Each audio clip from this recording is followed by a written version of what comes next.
हम लोग करवाते हैं, क्लास करवाते हैं ताकि उससे बच्चों का दिमागी विकास बढ़े। डॉक्टर भीमराव अंबेडकर का प्रचलित नारा क्या था? सुनील जी। हाँ नमस्ते, गुड मॉर्निंग। और जैसा कि आपको ज्ञात है कि आज संडे है और केबीसी शो चल रहा है यहाँ पे, और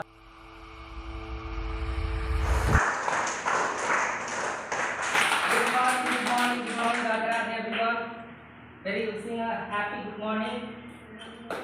हाउ आर यू? चल रहा है जैसा कि आप लोग केबीसी शो नंबर 1 2 देख चुके हैं, और जैसे भी प्रश्न तैयार किए जाते हैं, जैसा कि पिछले बार श्रीमद् भगवद गीता, महाभारत और रामायण पर आधारित प्रश्न पूछे गए थे। इस बार जो है भारत के महान जो पुरुष हैं उन पे आधारित प्रश्न है, जैसे करते हैं। सबसे पहले मैं बता दूं कि केबीसी का जो टर्म एंड कंडीशन है, जो लाइफलाइन है, लाइफलाइन ये है कि मतलब कॉल द पेरेंट्स या एनीवन, किसी को भी वो जो वहाँ पे बैठे रहेंगे हॉट सीट पर, उनको जब कोई क्वेश्चन में फंस जाते हैं तो किसी को भी कॉल कर सकते हैं। यहाँ पे मोबाइल है और विद्यालय की तरफ से कॉल किया जाएगा, तो पेरेंट्स उसका आंसर जरूर दे सकते हैं। दूसरी है जो टर्म एंड कंडीशन है, जो शर्तें हैं। राउंड 2 है केबीसी शो एपिसोड नंबर 3 में। राउंड 1 में 3 प्रश्न पूछे जाएंगे, सिर्फ 3 प्रश्न, जिसका सही जवाब देने पर आपको मिलते हैं, बच्चों को मिलते हैं एक कॉपी। राउंड नंबर 2 में जब क्लियर करते हैं तो उसमें 5 प्रश्न पूछे जाएंगे, और 5 प्रश्न जब जवाब देते हैं तो उनको मासिक शुल्क में, जैसा कि पहले वाला केबीसी एपिसोड नंबर 2 में 5% की डिस्काउंट थी, तो जो क्लियर करते हैं उनको 5% की डिस्काउंट मासिक शुल्क मिल जाएगी। तो चलिए गेम को शुरू करते हैं।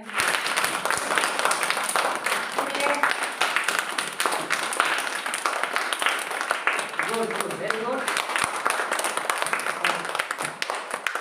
अच्छा, हाँ गुड। चलिए, तो सबसे पहले आज बैठे बैठे हम लोग केबीसी करें। यहाँ पे पार्टिसिपेंट हैं, और सबसे पहले एक होता है, जो सबसे पहले क्विकली जवाब देते हैं उनको मिलेगा मौका हॉट सीट पर आने के लिए। आपको जैसा कि बता दें, हॉट सीट ये है, और जो बच्चे जवाब दे देते हैं ये हॉट सीट पर आएंगे, बैठेंगे मेरे सामने, और जो भी क्वेश्चन होंगे ये कंप्यूटर महाराज पर क्वेश्चन जवाब यहाँ पे आएंगे। इस पर क्वेश्चन नोट किया हुआ होता है, ठीक है। और इस पे सारे क्वेश्चन जैसा कि यहाँ पे दिखाया जा रहा है, जैसे यहाँ पे सारे क्वेश्चन आएंगे। क्वेश्चन ला देता हूँ, हाँ ठीक है। यहाँ पे सारे क्वेश्चन आएंगे, जो यहाँ पार्टिसिपेंट यहाँ पे जीत करके आएंगे, यहाँ पे बैठेंगे और यहाँ सामने क्वेश्चन होगा। तो चलिए गेम शुरू करते हैं। सबसे वो पार्टिसिपेंट है उनके लिए प्रश्न एफएफ के रूप में आ रहा है आपके साथ। आपको पहला क्वेश्चन आपके आ रहा है, आपकी स्क्रीन पर नहीं आएगा, यहाँ पे आपको अपने दिमाग से सोचना है और बताना है। राष्ट्रीय ध्वज जो है तिरंगा, हमारा भारत का राष्ट्रीय ध्वज तिरंगा है, उसमें कुल कितनी तिलियां हैं? जैसा कि मैं बता दूं कि यहाँ पे सारे लोग एक साथ हाथ उठा लिए, तो मैं चूज नहीं कर पा रहा हूँ। एक बार फिर से दूसरे क्वेश्चन की ओर पूछते हैं लोग, जो इसी प्रकार के क्वेश्चन पूछते हैं ताकि लोग डिस्ट्रैक्ट नहीं हो। जो भारतीय राष्ट्रीय जो ध्वज है उसमें जो अशोक चक्र है उसका कौन सा रंग है? हाँ बिल्कुल सही, हाथ पहले उठाए। चलिए खड़े हो जाइए। हाँ, कैसा रंग है? नीला, बिल्कुल सही जवाब। हमारा चक्र जो है, भारतीय जो ध्वज है उसमें जो अशोक चक्र है उसका कलर हमारा ब्लू है, और इनका सही जवाब होता है, इसलिए इनको हॉट सीट पर ले जाया जाता है। चलिए आप बैठे, प्लीज सिट डाउन। अब बता दूं कि आपके लिए परिचय अपना दीजिए। यहाँ के शो में जो 2 एपिसोड चला उसमें कितने बार आए, और आपको यहाँ पे कार्ड में क्या आपकी तैयारी है, आप बताइए थोड़ा जल्दी बताइए। थोड़ा आवाज में बोलिए।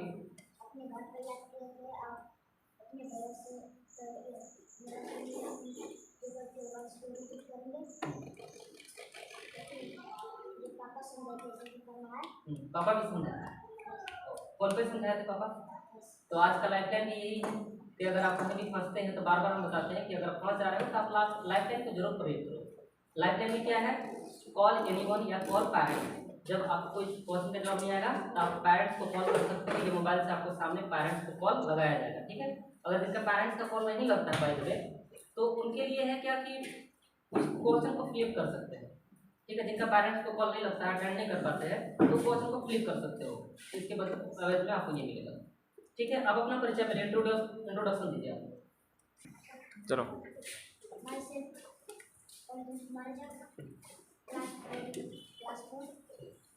आप ये बताइए कि ये केबीसी शो चल रहा है, जो 1 और 2 में कभी आए हैं, ये हॉट सीट तक आए थे? कौन एपिसोड में आए थे? दोनों एपिसोड में आप आ गए थे। इनके लिए क्लैपिंग करिएगा। दोनों एपिसोड में आप ये फर्स्ट एपिसोड में आपको आकर के कैसा लग रहा है? बहुत अच्छा लग रहा है। आपको लगता है इस बार जीत जाएंगे आप? ठीक है, रेडी करते हैं क्या? तो आपकी स्क्रीन पर पहला क्वेश्चन ये रहा, छत्रपति शिवाजी का जन्म कब हुआ था? आपके ऑप्शन से 19 फरवरी 1630, 6 दिसंबर 1956, 14 अप्रैल 1891 या 23 मार्च 1931।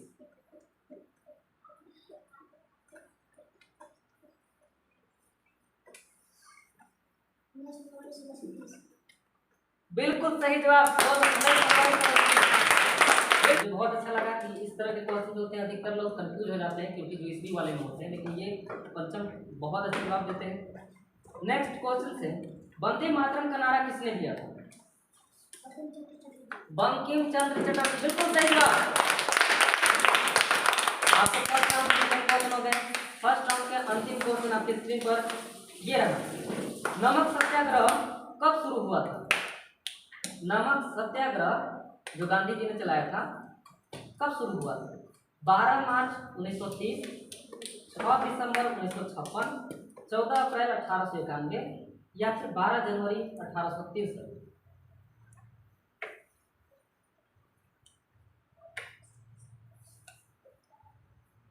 अगर आपको आंसर नहीं पता होगा तो लाइफ लाइन प्रयोग कर सकते हैं।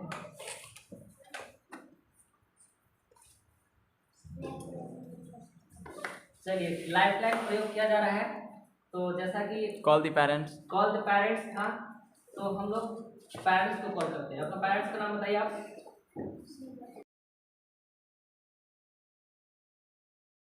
ठीक है, कंप्यूटर महाराज नहीं, कंप्यूटर महाराज यहाँ नहीं, ये मोबाइल महाराज जी, सुनील बैठा जी को कॉल लगाया जाए।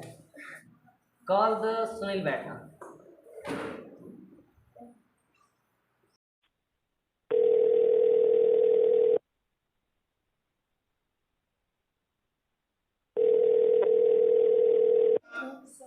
ये तो कॉल रिसीव नहीं किए, पिकअप नहीं किए। एक बार और मौका मिलता है, एक बार और ट्राई करते हैं।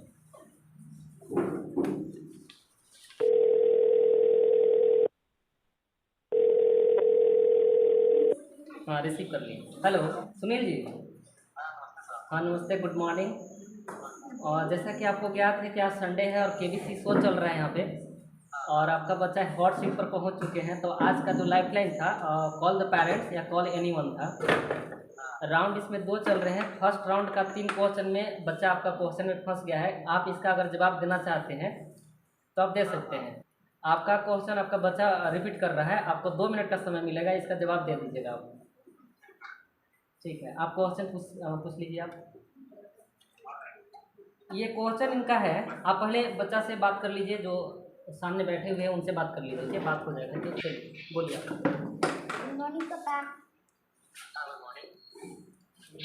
क्वेश्चन में फंस गए हैं, आप बता सकते हैं?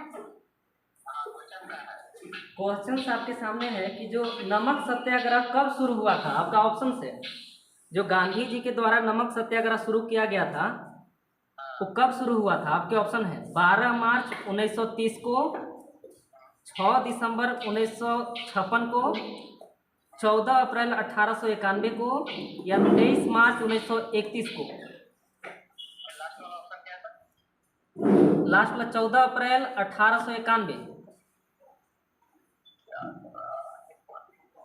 आप एक बार लिख सकते हैं, 2 मिनट आप आराम से जवाब दीजिएगा। चारों को जो जवाब है वो आप सामने लिख लीजिए। पहला क्वेश्चन है कि नमक सत्याग्रह कब शुरू हुआ था? 12 मार्च 1930,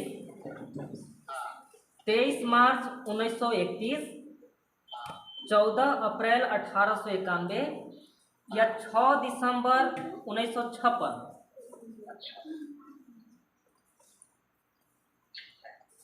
दो मिनट का आपको समय मिल रहा है। जी जी,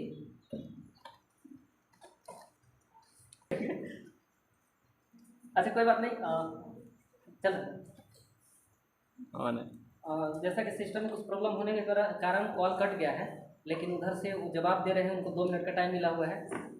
जैसा कि मैं बता दूं कि ये पंचम कुमार लाइफ लाइन लिए हैं और राउंड नंबर 1 में ही फंस गए हैं। लास्ट को सारे लोग वेट कर रहे हैं, देखते हैं कॉल आता है या ना। हाँ, ये कॉल आ गया है, देखते हैं क्या जवाब मिलता है। जी जी 12 मार्च 1930, बिल्कुल सही जवाब। ठीक है, बहुत बहुत धन्यवाद आपको सुनील जी। ठीक, तो मैं बता दूं कि अभी लाइफलाइन जो पंचम प्रयोग किए थे, इनके फादर को ये कॉल किए थे और ये फादर इनका सही जवाब दिए हैं। नमक सत्याग्रह जो चलाया गया था महात्मा गांधी के द्वारा, वो 12 मार्च 1930 को चलाया गया था। तो चलिए ये राउंड नंबर 1 क्लियर कर लेते हैं और इनके बदले में इनको कॉपी मिलता है। इसी टीम की तरफ से एक कॉपी मिलता है जो पहले राउंड क्लियर करते हैं। इनके फादर के कारण जो लाइफलाइन प्रयोग किए थे, बिल्कुल सही जवाब था ये। फिर आपको यहाँ गेम का रूल समझा देते हैं। दूसरा राउंड में 5 प्रश्न पूछे जाएंगे। आपको 3 प्रश्न में आपको ऑप्शन दिए जाएंगे, 2 प्रश्न में ऑप्शन नहीं दिए जाएंगे। ठीक है, अब आपका लाइफलाइन खत्म हो चुका है, आप लाइफलाइन नहीं यूज कर सकते। और अगर आप इसको जीतते हो, क्रॉस कर जाते हो, तो आपको फिर से आपको मिलेंगे क्या चीज, एक कॉपी और 5% का डिस्काउंट मंथली शुल्क में। दूसरे राउंड के पहला क्वेश्चन आपके स्क्रीन पर ये रहा। डॉक्टर भीमराव अंबेडकर का मृत्यु कब हुआ था? आपके ऑप्शन है 6 दिसंबर 1956, 14 अप्रैल 1891, 23 मार्च 1931 या इनमें से कोई नहीं। तो आप क्यों करना चाहते हैं? तो ये पंचम कुमार जो है गेम को क्यों करना चाहते हैं, क्योंकि इनका आंसर इनको नहीं पता है सवाल का। तो हमें अपना दर्शक को, अपने अभिभावक को और जो भी ऑडियंस है सभी को आंसर बताना पड़ता है। तो उनकी मृत्यु हो गई थी 6 दिसंबर 1956 को। लेकिन ये जो पंचम है बहुत अच्छे खेले और लाइफलाइन का प्रयोग करें भी और बहुत अच्छा खेले। इनके लिए फिर से पर क्लैपिंग कर दीजिए। चलिए आइए पंचम, आपको ये एक मिलते हैं स्कूल की तरफ से कॉपी। ठीक है, आप जा सकते हैं।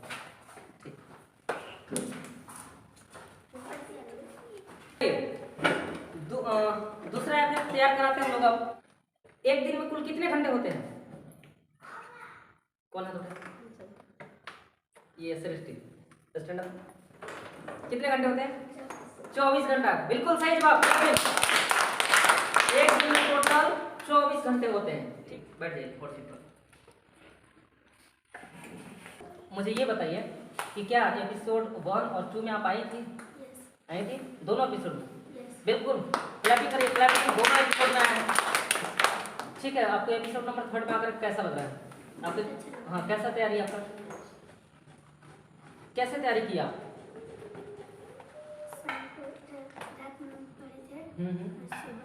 अच्छा, आपको तैयारी कराने का जो पेरेंट्स का भी कुछ हाथ रहा है इसमें? क्या क्या कैसे करवाएं पेरेंट्स? पहले लिख कर याद किया, बिल्कुल सही। यानी कोई भी चीज़ अगर आपको याद करना है तो पहले लिख लीजिए और इसके बाद उसको याद करिए तो ज़्यादा याद होता है जल्दी। कोई भी चीज़ लिखने से ज़्यादा याद हो जाता है। चलिए ठीक है, तो राउंड स्टार्ट करते हैं, प्रारंभ करते हैं केबीसी शो।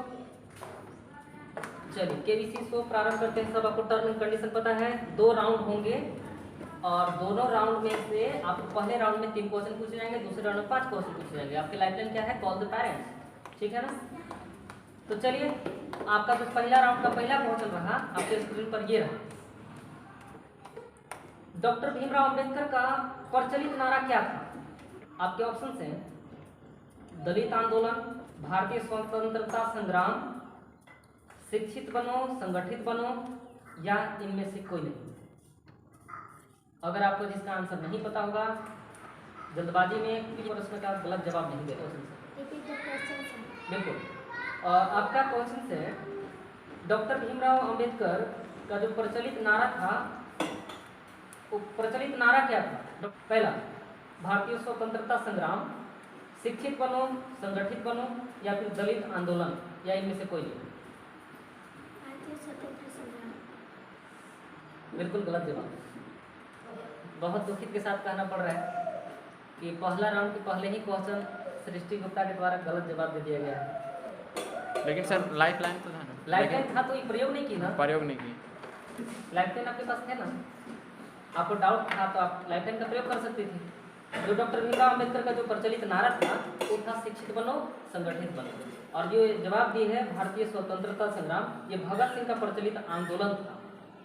ये गलत जवाब देती है, तो टर्म एंड कंडीशन के अनुसार इनको और बैठो गेम से एक्यूट करा जाएगा। लेकिन मैं बहुत दुखित हूँ कि ये तैयारी नहीं करी है, इसलिए खड़े हो जाइए। खैर कोई बात नहीं, एक बार क्लैपिंग कर दीजिए, अच्छा प्रयास है। गुड, चलिए go on your seat.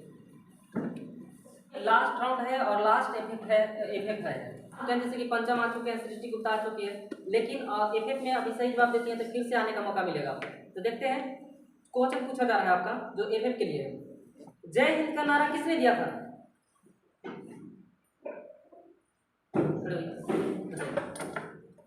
Subhash Chandra Bose.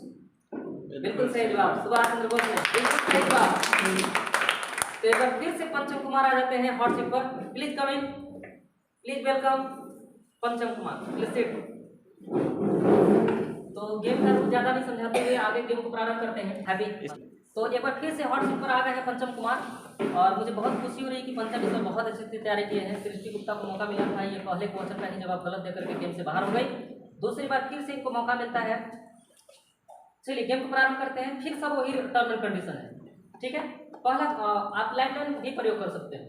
पहला क्वेश्चन है आपके स्क्रीन पर, डॉक्टर भीमराव अम्बेडकर का मुख्य आंदोलन क्या था? क्या था? दलित आंदोलन। बिल्कुल सही जवाब, बिना ऑप्शन के सही जवाब दे दिए, बिल्कुल सही जवाब। दूसरा क्वेश्चन आपके स्क्रीन पर ये रहा, महात्मा गांधी के सत्याग्रह का मुख्य अस्त्र क्या था? महात्मा गांधी के सत्याग्रह का प्रमुख जो था अस्त्र वो क्या था? आपके ऑप्शन है अहिंसा, करो या मारो, लूटपाट, या इनमें से कोई नहीं। फिर से बोलो, रिपीट द ऑप्शन। फिर से क्वेश्चन आपके सामने है, महात्मा गांधी के सत्याग्रह का जो प्रमुख अस्त्र था वो क्या था? आपका ऑप्शन है अहिंसा, लूटपाट, करो या मारो, या इनमें से कोई। उठो और बैठो। बिल्कुल गलत जवाब है आपका। ये करो या मरो का नारा दिए थे। हम आपसे क्वेश्चन पूछे थे महात्मा गांधी के सत्याग्रह का प्रमुख अस्त्र क्या था, तो आपके पास लाइफलाइन भी थे और दूसरा बार आपको मौका मिला था व्हाट्सएप पर आने के लिए, आप गलत जवाब दे दिए। जो महात्मा गांधी के सत्याग्रह का प्रमुख जो अस्त्र था, महात्मा गांधी अहिंसा के पुजारी थे, तो अहिंसा था। अब बिल्कुल गलत जवाब दे दिए। दूसरा बार जो मौका मिला था जवाब था, कोई बात नहीं, फिर से यहाँ आने का इनको मौका मिला था, लेकिन ये अपना गलती के कारण फिर से गेम को आगे नहीं बढ़ा पाए। इनके लिए एक बार फिर से क्लैपिंग कर दें। तो रिस्पेक्टेड पेरेंट्स, जैसा कि केबीसी शो जो देखे उसमें मुझे इस बार बहुत दुख हुआ। दुख ये हुआ कि ये सारे क्वेश्चन को टाइप करा के कितना मेहनत से यहाँ के टीचर्स के माध्यम से ये क्वेश्चन को टाइप करा के भेजा जाता है।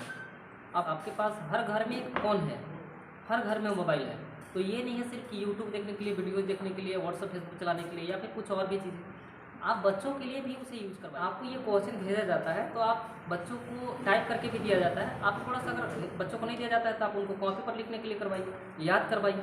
इस बार जो केबीसी शो रहा उसमें देखते हैं कोई भी बच्चे लोग अच्छे से प्रश्नों को याद नहीं किए हैं, यानी कि इससे साफ पता चलता है कि आप घर पर ध्यान नहीं दिलवा रहे हैं। स्कूल परिवार का जो उद्देश्य है कि हर फील्ड में बच्चों को शिक्षा के माध्यम से, उनको केबीसी शो के माध्यम से, उनको कोई एक्टिविटी के माध्यम से प्रोत्साहित करना है, लेकिन आप लोग का कोई सपोर्ट नहीं आ रहा है। मुझे बहुत दुख हो रहा है और दुख के साथ ही कहना पड़ रहा है कि इस बार केबीसी शो में बहुत चुनिंदे बच्चे लोग आए। इस बार क्वेश्चन भी हमारे भारत के महापुरुषों पर आधारित प्रश्नोत्तरी थे। क्वेश्चन बहुत अच्छे से तैयार किया गया था, लेकिन बच्चे लोग अच्छे से तैयार नहीं कर पाए। तो अपील है कि ज़रूर उनको याद करवाइए क्वेश्चन को। दूसरी बात है कि एपिसोड ये 3 था, केबीसी शो का एपिसोड नंबर 4 जो होगा लास्ट होगा, जो अगले संडे को होगा, तो उसमें जो होगा अच्छे से तैयारी कराएंगे। उम्मीद है बच्चों को तैयारी करवाइएगा। नहीं इस बार जो लाइफलाइन यूज किए गए थे, कॉल द पेरेंट्स या कॉल एनीवन, मुझे अच्छा लगा कि पंचम कुमार के फादर को कॉल किया गया और उनको पिकअप किए और इसके बाद वो जवाब भी दिए, बहुत अच्छा लगा मुझे। कुछ अभिभावक हैं जो बच्चे के प्रति ज़्यादा जागरूक हैं और सोचते हैं, तो मुझे अच्छा लगता है। लेकिन कुछ पेरेंट्स हैं जिनको हम ये कहना चाहेंगे कि आप बच्चों को थोड़ा ध्यान दीजिए। स्कूल में 4 घंटा 6 घंटा पढ़ाया जाता है, लेकिन आपके पास बच्चा ज़्यादातर आपके पास रह रहा है, तो थोड़ा ध्यान दीजिए इस पर। कोई बात नहीं, अगली बार से ध्यान देंगे, मुझे विश्वास है। Thank you, bye. हम भी आते हैं। आदरणीय सभी बच्चों के अभिभावकगण, आप सभी से रिक्वेस्ट है, हम लोग अपना स्कूल का जो भी है फ्यूचर हर एक तरह से टाइप करके मतलब मिलता है, टीचर लोग के प्रति बच्चे लोग पे कृपया ध्यान दें, याद करवाएं उसको। हम लोग अपना काम छोड़कर यहाँ पे आते हैं संडे को।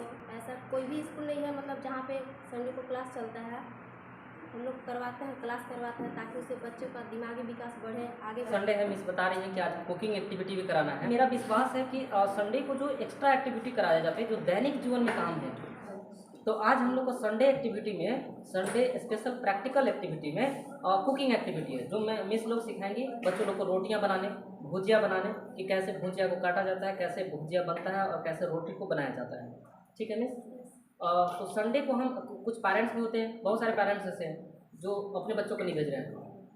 हमारे संडे यहाँ को से भी कंप्लेन आता है कि संडे को नहीं जाना है, लेकिन फिर भी उन लोग को समझौता किए कि मतलब इस टाइप से कर्म होता है। सभी अभिभावक से एक निवेदन भी है कि आप बच्चों को जरूर अटेंड कराइए संडे क्लास। संडे में बहुत एक्टिविटियाँ हैं, जैसे कि आपको हम बैनर के तले एक बार बताए थे, आप बैनर यहाँ पे दिखा दीजिए। यहाँ पे बैनर में है, यहाँ पे activity Sunday special practical class activity में जो no bag day class activity है, जैसे कि डांसिंग एक्टिविटी, तो यहाँ पे डांस करवाया जाते हैं, सिंगिंग एक्टिविटी है, KBC शो है, यहाँ पे ये है कुकिंग एक्टिविटी है, संडे है तो कुकिंग एक्टिविटी होना, प्लांटिंग एक्टिविटी है, मतलब पेड़ पौधे भी लगाने उनको बताया जाना है, एक है प्लेइंग एक्टिविटी है, पेपर क्राफ्ट एक्टिविटी है, स्पीकिंग एक्टिविटी है। जैसे कि यहाँ पे ये सारी एक्टिविटियाँ हैं जो कराए बौद्धिक विकास के लिए, ये सब जरूरी है एक्टिविटियाँ। तो हम लोग मंडे टू फ्राइडे जो सैटरडे होता है उसमें तो केवल स्टडी होता है, हम लोग को उतना टाइम नहीं मिल पाता है, जिसके कारण हम लोग कोई एक्स्ट्रा एक्टिविटी कराएं। तो हम लोग डिसाइड किए कि संडे को ऐसा एक्टिविटी करा सकते हैं जो हम लोग के पास टाइम होता है, no bag day class activity चलाते हैं।